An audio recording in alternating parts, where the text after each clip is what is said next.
This episode of Spectre Sound Studios is brought to you by Distrokid. Almost every great discovery wasn't followed by the word eureka, it was followed by the words, that's interesting. Never stop experimenting. You never know where it might lead. That is the best advice you could ever give to a home recording engineer.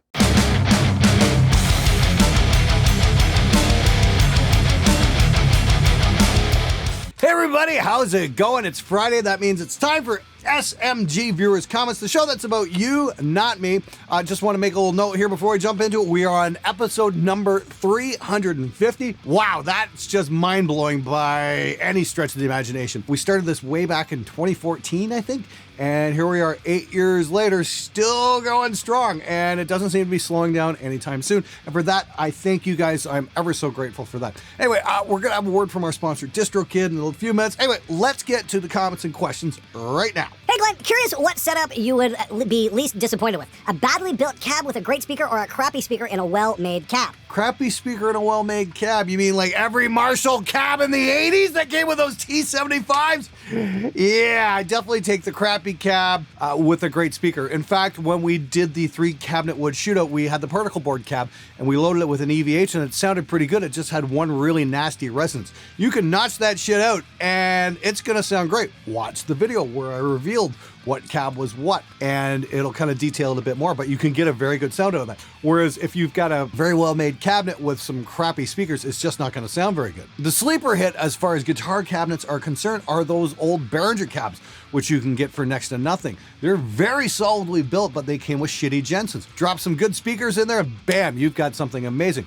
Again, we dropped those Neo Creambacks in, and that cabinet just blew my mind how good it sounded. So I will definitely take the great speakers in a shitty cab any day of the week, because it's going to blow the fucking doors off a great cab with shit speakers. Like that 5150 cab with the Sheffields. You know what's worse? Those new 5150 iconic cabs. They are made out of MDF, which is only good for subwoofer boxes. Don't listen to fools on those Guitar Gear forums either. They will tell you to go buy $15,000 or $24,000 between tube amps heads, or you are not cool.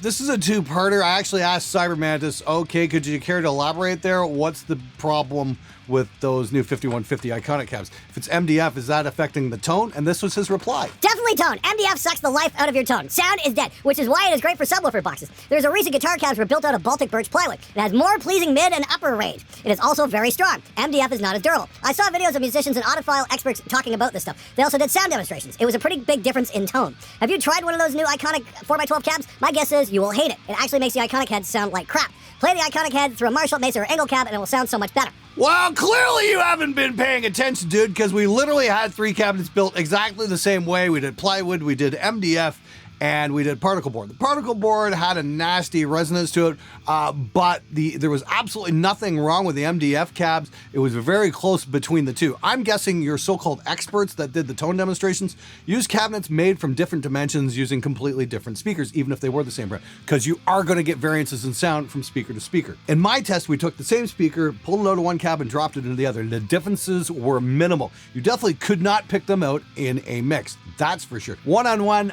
I tended to prefer the sound of the MDF ever so slightly, but that could have just been the Fletcher Munson effect because it's heavier and the speakers would have more to push off from, therefore make the signal slightly louder, and we always perceive louder as better. Now, as opposed to the wood affecting the tone, yeah, that's just absolute nonsense. Most high-end speakers and monitors and whatnot, like the Adam S2As I've got back there, are made out of MDF as well. Some of the most expensive monitors on earth are made from MDF. It's because it's so dense, it gives the speaker something neutral to push off from that's not going to affect the tone. Now, you were right on the MDF being not as durable, and you do have a very good point. So the question is MDF going to hold up on the road and, you know, humid environments and all that kind of shit? The answer would be probably not very well. That is until I started working with a new company, Happy Cabs, and they make MDF cabs, but they coat their stuff in Linex to make it super tough. And I've got a demo coming up on that probably next week. You guys are definitely not going to want to miss that. It's a very unique design. It's got these massive ports in front. It's a really cool sounding cab. I'm really excited about this stuff. And if you're into mic and guitar cabs, or just want to get something a little bit different than the standard run-of-the-mill, you know, Mesa Vintage 30 thing, it's definitely going to be an episode you don't want to miss. Glenn! Ben, do you know much about copywriting, legally protecting music, and how important do you think it is for people just starting a band? I think that's really something you guys shouldn't be too worried about in the very beginning. I mean, that's the thing.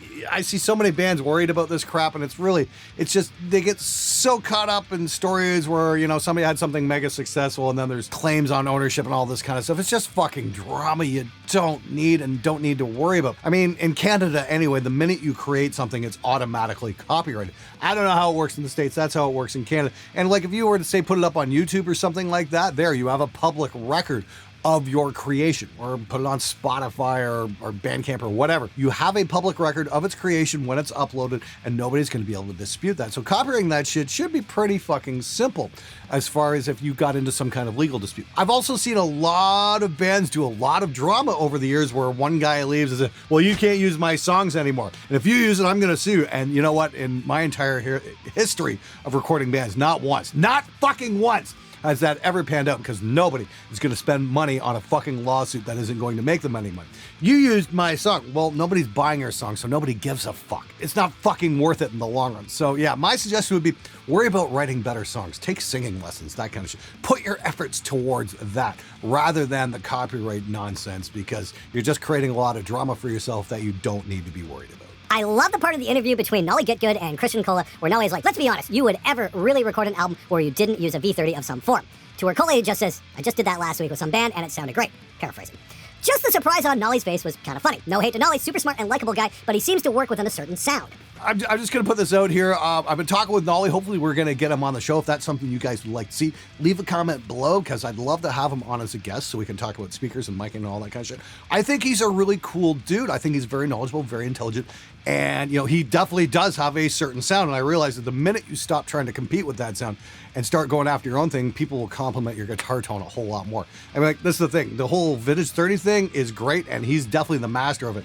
And it's kind of like, you know, a band trying to out Meshuggah. It's just not going to fucking happen. Let him have his own thing. Go find your own thing. That's the point I'm trying to make is, you know, stop trying to do something better against what's already been mastered. Just try and find your own thing. I really dig Cola as well. We've hung out. I went to a studio there last year. We had an absolute blast. You know, I've used his Grindstein pedal all the time. It's up over here somewhere. And yeah, that doesn't surprise me for one bit that Christian said, yeah, I tried a different speaker and we got some good results with it, or whatever the hell he said to that effect.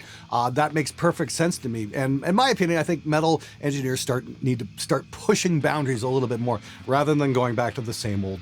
Okay, we've all done the Vintage 30 thing. That's great. We got some good results with it. Time to move the fuck on. Hey everybody, this episode of Spectre Sound Studios has been sponsored by Distrokid, my favorite online music distribution service, and I've been using it problem-free since 2015. It's the one-stop shop to get your music online to all the major streaming sites like Apple Music, Amazon, Google Play, Spotify, plus over 150 smaller online music retailers as well. It costs a whopping $20 a year, but you get to keep 100% of your earnings. Distrokid also has lots of cool features, like getting your project more followers on Spotify with the new Hyperflow, or change your image on Apple Music and iTunes, plus adding credits and liner notes to stores and streaming services. You can now list musicians, contact info, social media profiles, and hundreds of other roles.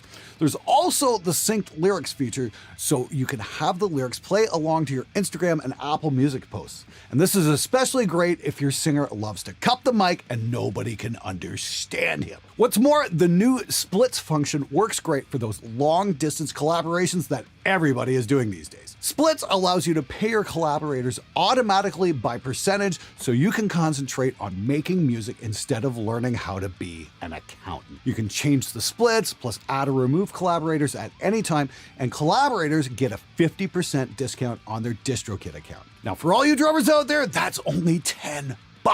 There's 3 levels of plans available: Musician, Musician Plus, and one even for labels. I use Distrokid to put my music online, including this channel's theme song, The Eagle Has Landed, and even got a license through Distrokid for the cover of Moon on the Water that we did a number of years ago. Go to distrokid.com/VIP/Spectre today and grab yourself a 7% discount on the first year. Follow the link in the description below. Now back to the show.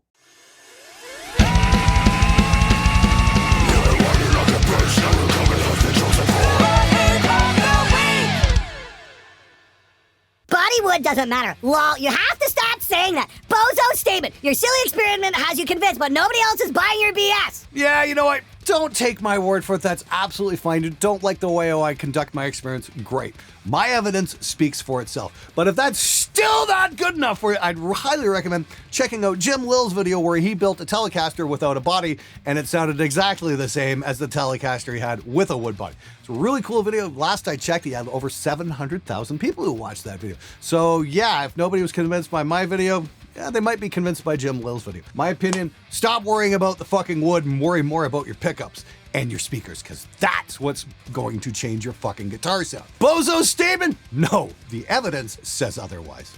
Don't like it? Get better evidence. LMAO, dude. I didn't hear any difference at all. Get your hearing checked, boomer. Hey, John Rich, thanks so much for writing in. You know what? That statement's great because I think it says a lot more about your hearing than mine. If you couldn't tell the difference between a Sheffield speaker and an EVH speaker, number one, I'd recommend not listening on your cell phone speaker and possibly on a practical fucking monitoring system so you can tell what's going on. That might be a big help right there. And secondly, stop making comments like that which make you look dumb. Idea for a show, sir. Is there a Peavey speaker that actually works for metal? That is a fucking great idea. You know, I need to make that video, so I'm going to have to go hunt down like a Black Widow and a Scorpion. You guys got some suggestions for other Peavey speakers as well. I will try and hunt those down and see what we can come up with. That sounds like it might be an awful lot of fun. I don't think Peavey will be sending me anything anytime soon after that video, but I think it needs to be made. Are the Sheffield speakers at least usable? Well, of course they're usable. If you need a hard drive erase, just rub them across the magnet on the back. They're fucking perfect for that. As for a recording guitar, maybe not. My vintage 30s have sounded killer on everything I've recorded for decades. A vintage 30 is my choice and I love them. Calling them a dead horse is funny propaganda. I'm sure they do sound great. And you know what? The 10 billion other guys recording on vintage 30s sound great too. Good luck standing apart from that crowd. Got any non-vintage 30 suggestions at a Harley Benton 2x12 price point? There's a decent SM57 alternatives around the same price, but I don't know of anything that can compare to the HB 2x12s with vintage 30s at that price. You know, I just don't understand this part. It's like guitar players, you know, they'll drop $200-300 on a pedal, but you suggest they spend $150 on a new speaker. Dude, I'm not going to spend that kind of money on that, even though that's going to affect the tone far more than anything else in their signal chain. It's like, dude, seriously, save up a few bucks, get yourself a Celestion EVH. You're gonna like what it sounds like. Or go check out the Eminence DV77s. I got a video coming up on those. Or some of the WGS stuff. Hell, I've got the Mojo tones I'm gonna be demoing real soon. Those are fucking cool as well. If you want to save money on speakers, definitely start hunting around on Reverb. You might just find something really cool for hopefully a half decent price.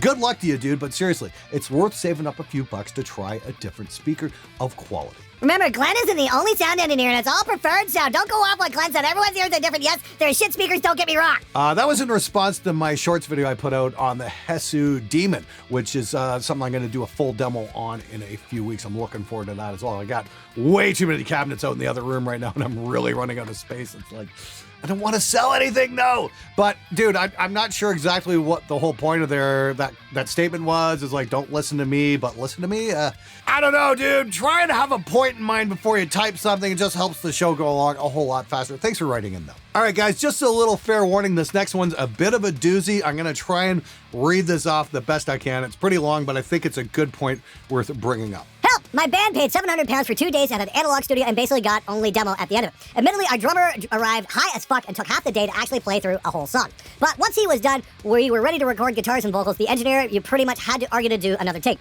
The lead guitarist made one mistake in his solo, very obvious, and he was saying you can barely hear it. Had to put my foot down and say, nah, he's doing it again. But everything we wanted to do was a fight. So basically we have a live recording full of mistake and sounds awful. Should I try to get a refund, cut our losses, and leave shitty review, or what? Any tips on how to deal with lazy and unprideful recording guys? Glenn, we'd come to you, but we're from the UK. Okay, I'm gonna try and say this in as plain English as possible so you can fucking understand this. The studio you chose to record at was not at fault. If you guys got a live recording full of mistakes, that is your fault, not the engineer's fault. You went to an analog studio. If you're recording on analog tape, guess what? There's no time alignment. There's none of that computer fucking around. You have to be able to pull it off.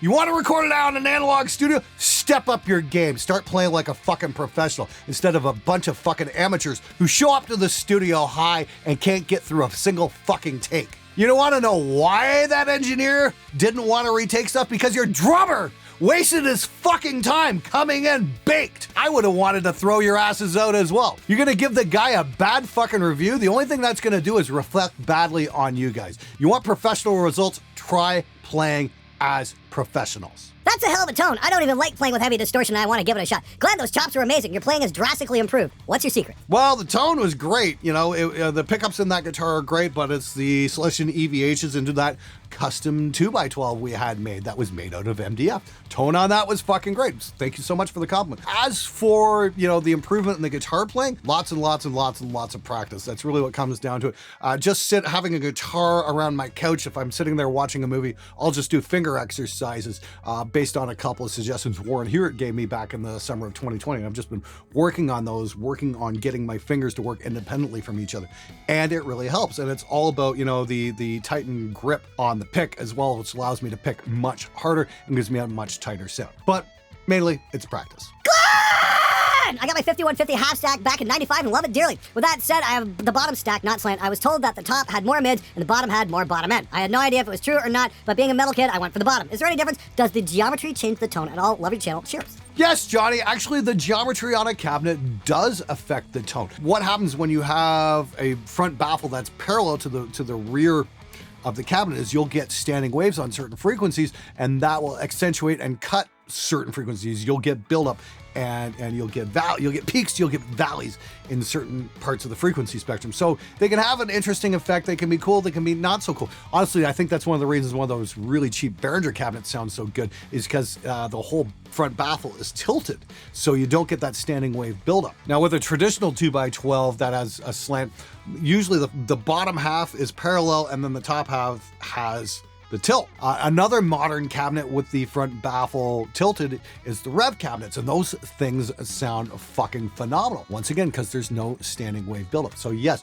geometry and the size of a cabinet is definitely going to have a massive impact on the sound of your guitar because all has to do with mathematical formulas and the volume of air behind the speaker. And this really gets into the science, which I am not an expert in any stretch of the imagination. I just throw up a cabinet, you know, mic it up and go, okay, does it sound cool or not? And again, for my money, the biggest shocker cabinet of all, which put good speakers into it, are the Behringer cabs. Pretty damn impressive. Guitar players will buy the guitar with the right wood and the pedals with the magic chips. The DIY golden cables are the most expensive head. And then when it comes to the thing that actually produces any actual sound, they're like, yeah, whatever. Ain't that the truth? I remember I was recording a band once and the guy wanted to bring his cabinet. I'm like, cool, what speakers are in it? He's like, what do you mean what speakers? You actually care about that? Like, yes, you fucking idiot! That's the important part! Did the review on the Mustaine guitars ever happen? Unfortunately, no. I reached out to Gibson because their PR person's been, you know, bombarding my mailbox, and I'm like, okay, great. Hey, well, it's time for Gibson to put up or shut up. Why don't you guys send me something? And she's like, hey, good idea. So she sent that off to Gibson, and then I never heard anything again. So I think if a Gibson review is going to happen, it's going to have to be, you know, through Fearless Gear Reviews. Fortunately, you guys have been funding those through the Monday mix reviews. I mean, those have been really fantastic. I'm doing them Monday mornings, Monday evenings, so come bring a mix. I'll be more than happy to review it. Give me a little donation because all that stuff just goes right back into the show so I can do Fearless Gear Reviews, but it's also so I can hire script writers and I can hire an editor and have a life and that kind of stuff and give people jobs. Because I think people having jobs is very, very important. By the way, hi, Jack.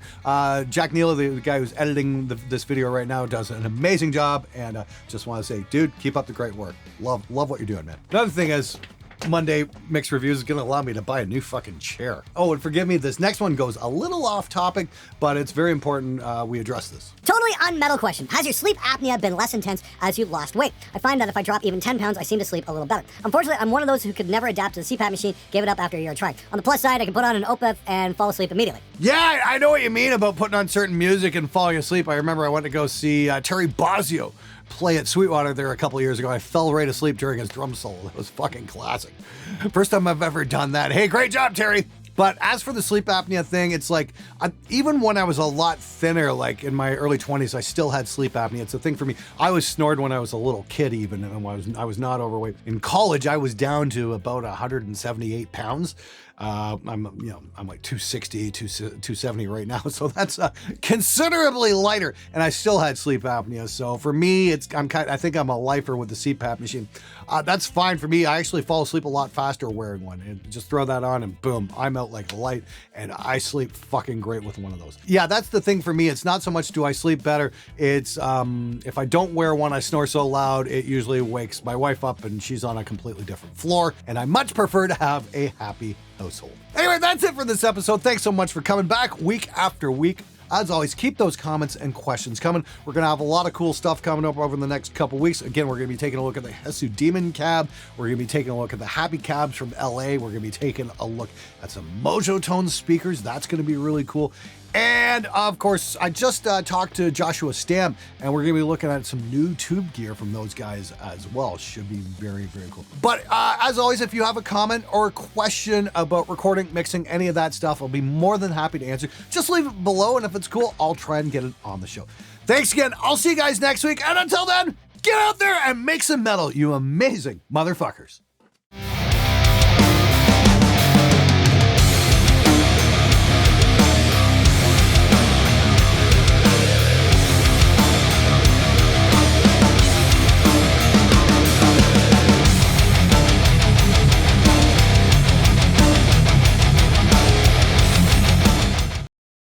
It's 10 o'clock at night. I'm fucking tired. I just want to chill out, but here I am doing my job.